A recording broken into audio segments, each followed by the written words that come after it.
What's up, guys? It's Matt Jackson and Clay Smith, and we're the Wash Bros. Thanks for tuning in. We are getting into our busy season. This is going to air on March 22nd, and so it'll be season 3, episode 10. And we figured since it's kind of relevant to what we're doing now, we're going to talk about commercial work, residential work, and kind of our opinions on both and how we go about picking. Like, are we going to take residential stuff or commercial stuff, or if we're going after commercial stuff, which is necessary for growth, like how are we strategically going to do that without killing our schedule for residential? So you want to kick this thing off, Clay?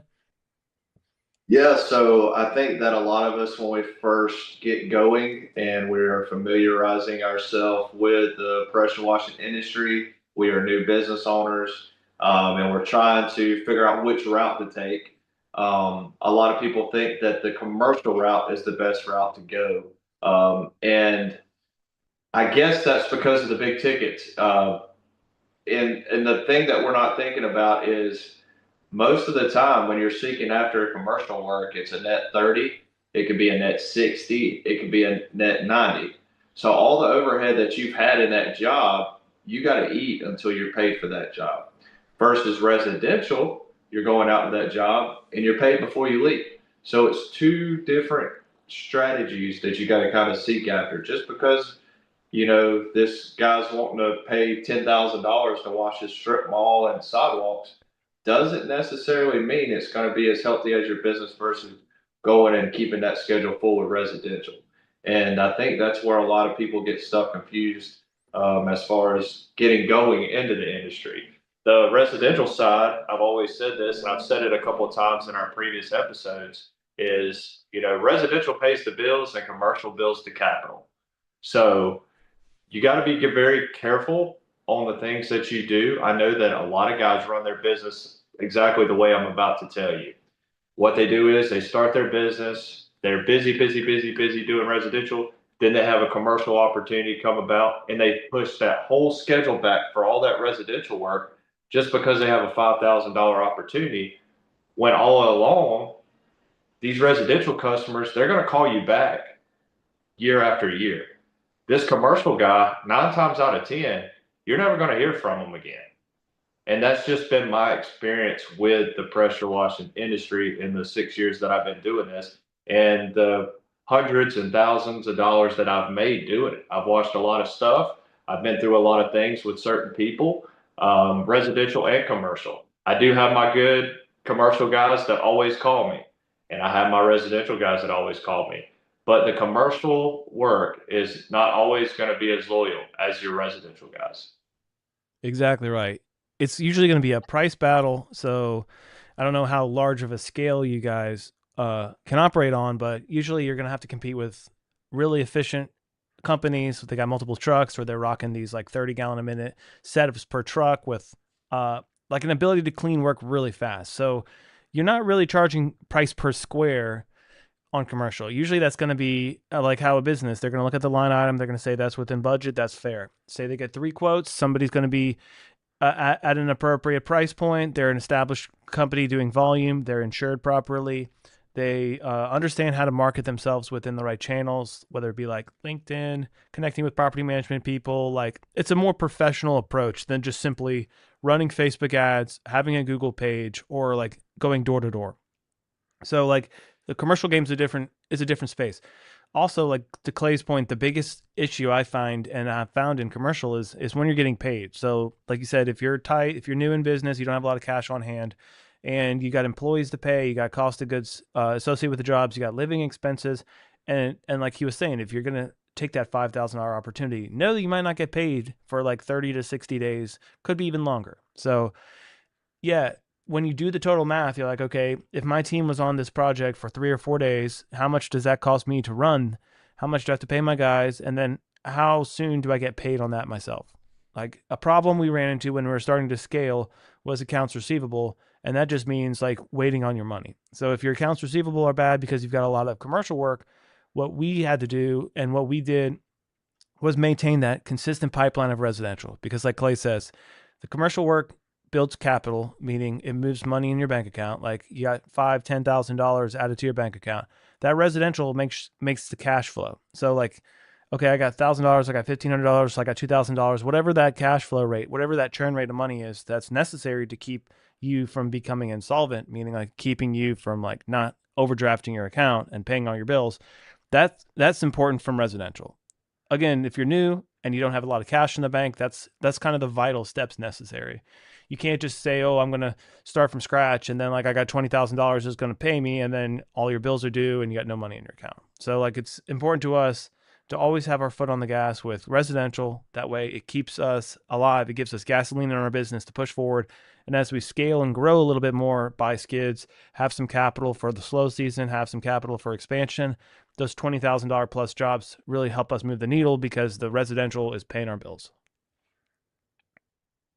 Yeah, I mean, there's nothing wrong with taking a commercial opportunity when you're first new, but establishing that reputation and building your brand within the community will eventually lead to commercial. I find it now that the longer that I'm in the business, the more opportunities I get for commercial just because of my time in the game. I don't highly seek after commercial. I just really let the commercial come to me. And I think the one of the things with me is the commercial stuff like I know that I can go make the same money washing residential houses that I can making that going and doing a commercial job. Probably 70% of the time, unless it's a huge project. Because at the end of the day, how I'm pricing these commercial jobs is Matt was the biggest influence on this. What's your time worth? What do I need to make on this truck or these two trucks or these three trucks? What does my company need to make a day to make this commercial job worth it to me? And that goes back to what he was saying. It's not always about the square footage. It's really a race to the bottom, to be honest with you, especially in our market with commercial, because like Matt said, they're getting three bids. They're going with the cheapest guy. Um, and that's 90% of the time, unless you have it in, you have a relationship with that customer in the commercial field. And that's where you get the loyalty is building the relationships with the commercial guys. Um, so that way they trust you, unless it's a big corporation. The big corporations, it's kind of hard because they're going to get free quotes no matter what. But if you have just certain things, if you have a good relationship with somebody, 9 times out of 10, you've got that trust built. They're going to say, "Hey, I need you out here to clean this." Sometimes they don't even ask you for the price. Just give us a fair price, right? So that's just one of those things that you have to build over time. I know Matt has a couple of those relationships with a couple commercial accounts that he has, but like I say, residential. If you're new, it's your bread and butter. That's the secret to success. Grab everybody in the community, let them know what you have to offer, sell them your services. And I'm not saying hard sell them, don't go knock on everybody's door, but if you could just get active on social media, let them know I'm new. Sometimes people want to give business to the new guy. There's no shame in saying I'm the new guy.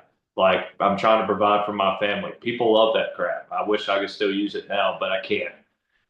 And I've seen a lot of posts in our local community here of new pressure washers posting that they're washing houses for $150.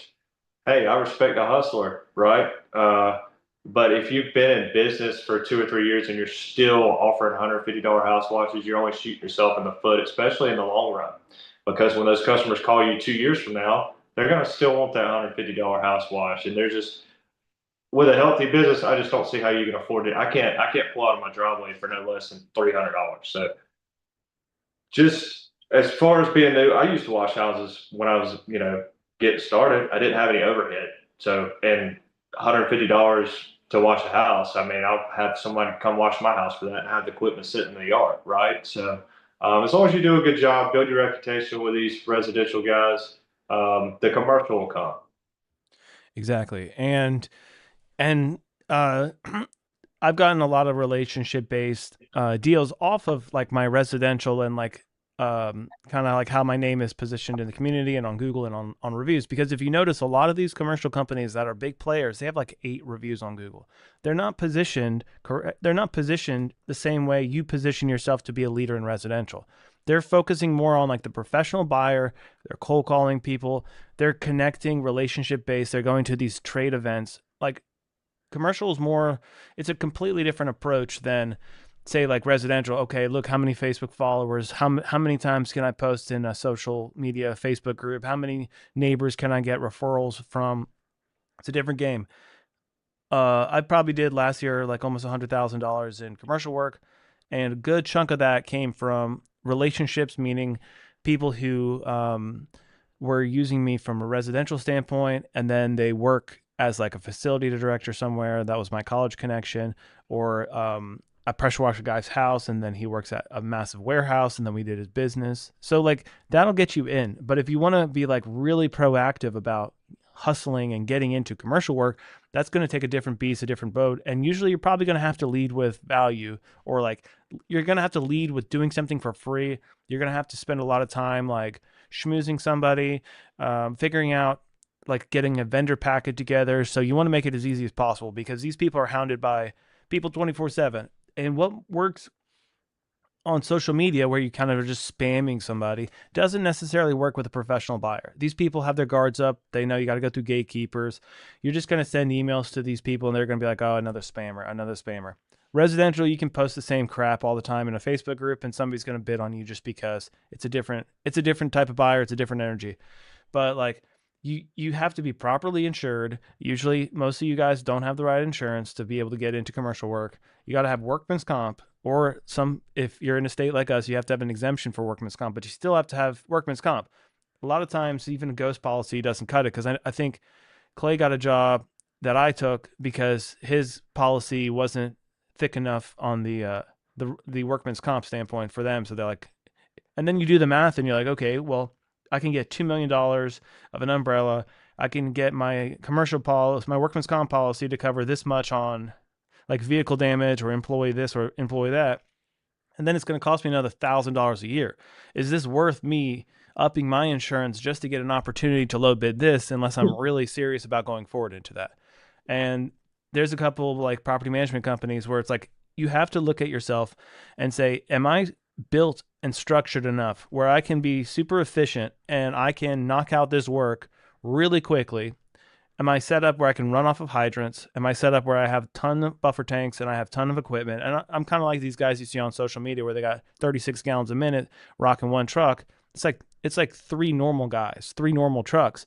They got one guy running a lawnmower service cleaner and a technician. You can underbid the hell out of people and still make money. And so if you're having to compete with people like that, you got to just like be honest with yourself and your business. And to Clay's point, how much money are you making a day? How much does it cost to run your business? Can I go out and do $500 tickets residential? Half of those are Venmo or cash, and then I'm not having to get a 1099 from them and report it on my taxes, and I'm not having to pay sales tax if it's applicable in your state. Like there's a lot more cost associated with commercial. So you got to say, hey, am I set up? Is this the direction of my business where it makes sense for me to pursue these opportunities? If so, I'm probably gonna have to bid at like 7 cents a square on work. And a lot of times I'll even look at a quote if I'm like, hey, I want to win this job, I'm really aggressive. The TPO roof we did, we were like around 8 or 9 cents a square for that, but like we were able to bang it out in a week time with two guys. So like I knew if I'm getting bid, if there's owner operator guys in the mix, and I know their setups, and I know I got two trucks with like AR-45s, two guys with like, so if I say I have like an AR-45 on a truck and then 8 gallon minutes on a truck, and I got two setups like that and two guys, I know I'm going to be way more efficient and make more money than somebody just owner operating this. So that's how you got to like when you're bidding on stuff, you have to know like, hey, I turned down an opportunity that I saw in like Greenville City, which is our where we live, where it was an RFQ for all the parking garages in Greenville. That's a massive amount of space. But I knew that I'm competing with guys who are these big regional players and they have massive equipment with massive outputs. So like they would probably be a third, or they'd probably be like 2/3 of my price just because they're able to do it. And they go around the region and they bang out these huge projects. So like instead of me getting my hopes up saying, oh, I'm going to make $50,000 on this job, guy's probably going to make 30 grand and be happy because he's set up for it. And you got to figure out like what works with you. Like we like to do soft washing at scale because we've got like two trucks and we can hammer away and make a lot of money. If you're looking at square footage wise, and you're just a one truck operation, you probably don't want to compete with me with that setup, because we're going to make more money with multiple trucks, and how we're structured, we're still able to be profitable.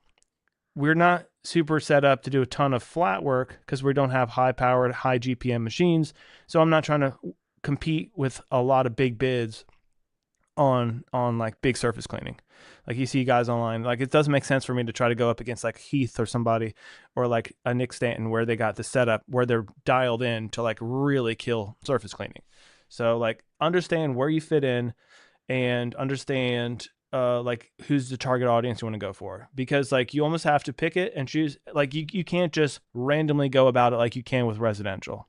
You almost have to allow yourself to like pick the direction you want to go at, and not allow the customer, whether it be like a cold call in, oh, can you clean this for me, can you clean this for me, because you're going to get yourself into some trouble if you win the bid and you don't know how to do it. I think you made a great point on the insurance part, and I think a lot of people need to understand that just because it's a high ticket and they want you to switch their insurance, sometimes it's not a good fit. So if it's a $5,000 job and it's going to cost you $5,000 more a year in insurance, there's no use in changing the policy. Like I literally had to get that job that he was talking to Matt, because I'm like, look, I'm not doing this. It makes no sense. It's not a good business move for me. You know, they were good on my quote, they were ready, whatever. And then we passed it to Matt, and they still wanted Matt to up his insurance, and he already had a bigger umbrella than I had. So just it's always, just be careful with the commercial stuff. They'll always try to get you into stuff uh, that you may not be very educated in that field. You got to be careful, because at the end of the day, all they're wanting to do is get what they need to get done and check that off their list. They don't care about your business. They don't care about how much money you got in the bank, and they really don't care if you succeed. All they want is their concrete or their building or whatever pressure washed. And it's just somebody working it for one of these companies that just needs that check mark off their list and say, okay, I got it done. So be very careful with that. Uh, Another thing, as far as what Matt was talking about on the garage stuff, yeah, the $50,000. Oh my gosh, if I could have a $50,000 check, that would be great, right? But if it takes you 2 months to do it, it's not worth it. So fully operational with me and Matt in a busy season, a peak season, I think we're looking to hit a $70,000 a month at least in the next 3 months coming up. So we can make that purely off of residential just in 1 month. If we could go out and make 60 or 70 grand in 1 month on residential, these big $50,000 garage cleaning jobs don't mean anything to me, because you're having to go out and block your whole month off and then hope that you're going to get it in that amount of time. There's no telling how many hoses you're going to bust, what could go wrong. Because the thing about the big projects is a lot of things don't always go the way you are planning them to go. Something's always going to go wrong. The water's going to flow a different direction. It's going to puddle up, especially in those bigger things. If you get on a big project and it doesn't have good drainage, because I don't know where anybody else lives, but drainage is a big deal. If you don't know where that water is going, and then you end up having it puddled up, I mean, I've seen it puddled up a foot of water in certain places on these bigger jobs just because the drainage sucked. And then what do you got to do? You're not set up to suck all that water up. You got to figure out how to move it, right? So that's a lot of things that people don't think about when quoting these bigger jobs. Is your time? Time is very valuable. You got to have a set time on, a set figure on what you need to make an hour to have a healthy and profitable business. And at the end of the day, you need to worry about yourself. No matter what someone is telling you they expect of you, you just need to do good work and be honest and do good and honest work, and that'll create a good reputation. And to Clay's point, a lot of times when you're submitting bids or you get a bid, you have to sign up for somebody's like vendor support system. So it'll be like the back end of like, say there's like a property management group they use. Like I just had to get in for one. It's like, cool, in order to sign up, like the bare minimum is $150 to sign up for this yearly subscription, just to have access to like getting paid.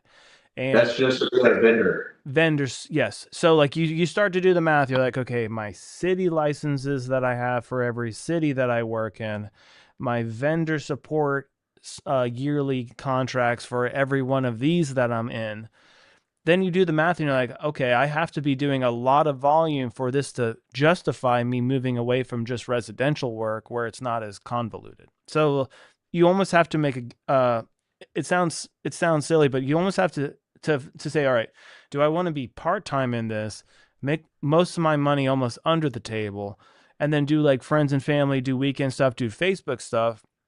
And again, understand that if you are uh if you almost have to pick what direction you're going at, because like I see like people are cloudy with their vision and then they just try to follow everybody.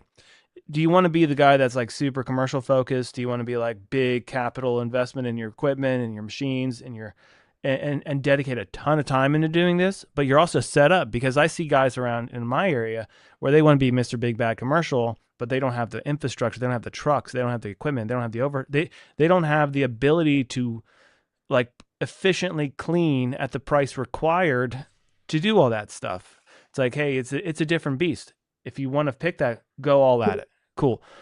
But the biggest thing is like don't be in both areas. Like I see a lot of these guys, they try to be like, oh, I'm the Facebook guy of like, give me referrals, give me referrals, give me referrals. But on the other side of the coin, they're trying to do commercial work too. They're trying to be like in both spheres. If you're like the big bad residential social media guy, understand you're competing with all these people who are not insured, they're not paying taxes, and they have a day job. So a lot of the weekend warrior type race to the bottom Facebook group stuff, that's what you're going to compete with there. And then like you see these guys who want to do that, and at the same side of the coin, they want to play in this commercial space. So if they're not making enough money because they're competing with the low tickets of the Facebook groups, and they got to pay for all these like higher insurance premiums. They got to pay for bigger equipment on their trucks. They got to keep their guys busy. Once you build a team, the objective shifts from like how much am I going to make per job as a solo owner operator to how am I going to keep my guys busy? How am I going to keep payroll? How am I going to keep enough work for my guys so they don't quit and leave me? So when a big opportunity comes, I'm able to get it done. Like it's a completely different game. And I think to Clay's point, when we were talking about like these guys will push their residential schedules back because of a $5,000 opportunity. But if you truly did the math on that $5,000 opportunity, you're probably better off just doing a normal week of residential. And the problem is like these people aren't proactive about like what is their approach in each avenue. It's like that's why I think I'm a big fan of like build that residential base. We have like 4 or 5 thousand customers in our book. Like we're doing like 8 to 1,000 jobs a year consistently off of that. So like that keeps you busy. If you're new starting out, don't chase these people because it's like, oh, I can make 10,000, 20,000, $30,000 job. We posted a roof wash, a TPO job that we did at the end of the year last year, and I had all these people reach out about, oh man, how could I do that? That would save my business. That would make my business. I'm like, we've almost done $2 million in revenue as a company, and we've reinvested and reinvested in my like me and my tech pretty much did that job, Ryan, and like he's washed like almost like 2,000 houses. He's been with me for a long time. So like we're experienced, we're set up correctly. And even then we run into issues and hiccups. And like you don't know what you don't know, and there's no shortcut. There's no AI, there's no podcast that's going to fill you in on the blanks of like the school of hard knocks. So like you got to figure shit out from just putting your time in, putting your head down, and don't try to be the business owner. Like don't be like, "Oh, look at me, I'm a business owner. I'm an entrepreneur." I want to network and cut shit with people, and like I want to post about my ice baths and all this bullshit in the morning. Like put in the work. Clay and I both been in this game for like 5, 6 years plus of like really dedicated, serious like growth. So like if that's not you guys, and if you guys are like year one, year two, year three, year four, a lot's happening, a lot's changing. Just keep like pushing ahead, and know like if people like us are saying, hey, look, you might want to rethink bidding on that job that you think you're going to make $50,000 with, because you're going to have to do it on off hours. You're going to have the equipment that's going to require you to like knock out a ton of work really fast. You're going to have to reclaim the water. You're going to have to worry about not tapping into a fire sprinkler system and causing a lot of issues. Like there's so much that you don't know, and like the government doesn't care, government bodies don't care, like insurance people don't care. If you're ignorant, you're gonna get dinged for this stuff. So it's like super important to like kind of pick a lane, know your lane, and don't get too far ahead of yourself. Absolutely. This episode was not to persuade you into not doing any commercial work. We're just trying to enlighten you on the difference between residential and commercial and how they kind of outweigh each other.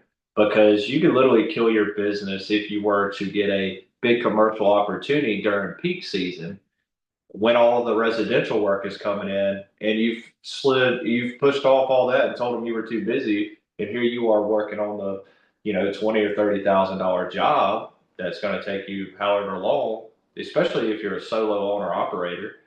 You're missing all that residential work that could be residual. The residential builds your client base. It builds your book of business. The commercial thing's a one-time thing. So don't, especially in peak season, don't set everything aside just for that one big job when you could be building your business with the residential side of things. Clay had a great point there. Residential is way more residual than commercial. Don't let people lie to you and think, oh my God, if I just get commercial, it's like a weekly cleaning, it's a monthly cleaning, it's a yearly cleaning. I have a few clients where we try to push like a maintenance project, like maintenance work. So it's like, hey, for like $1,500 a day, I'll give you a day a month. So let's say like $1,500 like during 8 months out of the year or 10 months out of the year. Like with the college we work for, I think we were doing like $18,000. So you almost like reverse engineer their budget. You stretch it out during their busy season or like the summer season or when college is out. So yeah, it's a great account. But I'm not going to be able to like call him in the middle of the winter time and say, "Hey, can I clean your school?" He's like, "No, not ready yet." And we've done a lot of cool jobs that would like great for marketing, like cleaning a city tax office, like the county buildings, and it looks so awesome. But there's no way for me to go back in there and try to get that job again. It was a one off. And like even if I tried to be like, oh look, we already cleaned this, like let's find the decision makers. It's like, well, the need was no longer there. So like it was like a construction cleaning. And Clay and I talk about this all the time. Like construction cleanups are great, but what do they do when they like run out of building stuff? It's like it's one of those things you always have to keep your like you always got to be prepared and ready because like I haven't found something as residual and easy as residential. Once you're in business for like 2 or 3 years, you get your repeats roll in this time of year, you can book $20,000 a month just off of your repeat work. And that's why I think you see these owner operator guys. I don't advertise, I don't market. I've been doing this for 20 years. Yeah, of course, you got the same people call you year over year for the last 20 years. You don't have enough capacity, you don't have multiple trucks, it's just you doing the work. You're able to fill your schedule. So you just got to figure out what direction you want to be in. I see this too. Guys talk about like organic this, organic that versus ads. That's fine. Everybody can do their own thing, but like what would happen if you're just so organically focused and then you threw some money into ads? It'll accelerate your growth. I see that debate a lot online too. So it's like pick whatever avenue you're in and be consistent. That's what like we talk about all the time, consistency. Because if you change your business every 3 months, if you're super aggressive posting on Facebook, if you're like all about ideas and all about hustle culture, and then somebody's been following you for 3 years and you've changed your direction 10 times, there's no trust there.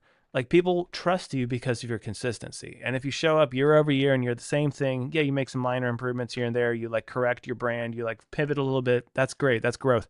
But when you're making these massive changes, that's not that's the biggest issue people are going to see there is like they can't trust you because you're not consistent with yourself. So before anything, be consistent with yourself. That way you can be consistent with your team and your team can be consistent with your customers. Absolutely. And like I said earlier, this was not to persuade you towards residential over commercial or whatnot, but I think it was a good topic to talk about because you could talk about the pros and cons of both. And glad that we could do it. Glad that we can reach out and have all you guys listen to us, learn from us, grow from us. If you have any questions, drop them in the comments below, whether it be YouTube, Facebook, if you're watching us live. If you're not following us, you're listening to us on Spotify, Apple Podcasts. Go to the comments in our videos on YouTube or either the Watch Bros podcast page on Facebook. Make sure you follow me, Clay Smith, my personal page on Facebook, and follow Matthew Jackson, his personal page. My business is C3 Wash Pros. You can look up our legitimacy on there. And also Matt's company is Matt the Driveway Guy. Yep. So connect with us there. Like we've got tons of stuff. We've got tons of episodes, whatever phase you're in. If you're just catching this one, we're talking high level stuff. We're talking about like commercial, residential. We also have episodes from the very beginning where we were both almost owner operators. So there's definitely a different lesson you can listen to probably 100 hours of the Wash Bros. If you're just figuring us out, you can learn a ton of lessons. You can see our growth, get some motivation, and you can get honest, real truth. No bullshit, no guru. You can tell we're no gurus because we've been talking about putting a course together for 3 years and we haven't done that. So that tells us one thing. That tells you one thing. We don't necessarily give a shit about making our money off of a course. Simply, it's something to provide value to you guys. And like Clay was saying on our last episode, we don't make any money off of this. So we're doing this more to connect and grow with you guys. So give us a shout, give us a follow, share with your friends, and that's all we can ask. And we look forward to like networking and growing this community. All right, guys. We appreciate you. We'll see you on the next one. See you guys.